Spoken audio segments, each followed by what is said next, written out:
Welcome back, everyone. Ready for another deep dive? Today, we're going somewhere unexpected, a little unusual. We're talking petrol smuggling.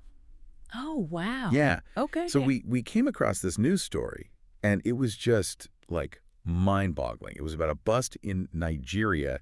Apparently, customs officials intercepted smugglers who were trying to move, like, a crazy amount of petrol Mhm. hidden in sacks. In sacks. Sacks. Oh, okay. Over 10,000 liters. 10,970 to be precise. That's enough to fill up like 150 cars. 150 cars. Yeah. It's like a small swimming pool. Right. How do you even hide that much petrol in sacks? That's a good question. It really shows you how far these smugglers are willing to go. They're incredibly resourceful. Yeah. You got to give them that. We're talking hidden compartments in vehicles.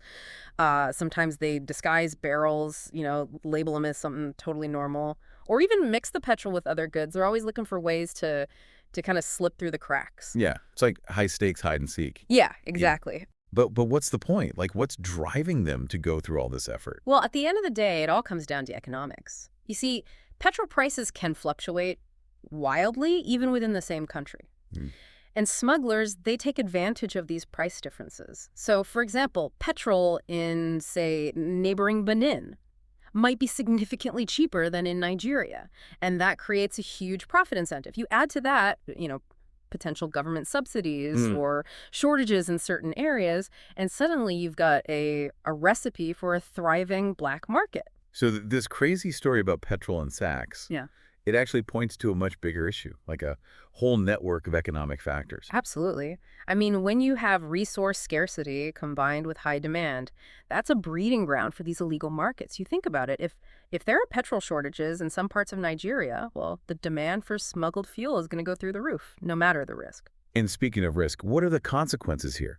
Like, what happens if you get caught smuggling all this petrol? Oh, it's not a slap on the wrist, that's for sure. You're looking at hefty fines, potential imprisonment. They'll confiscate your goods.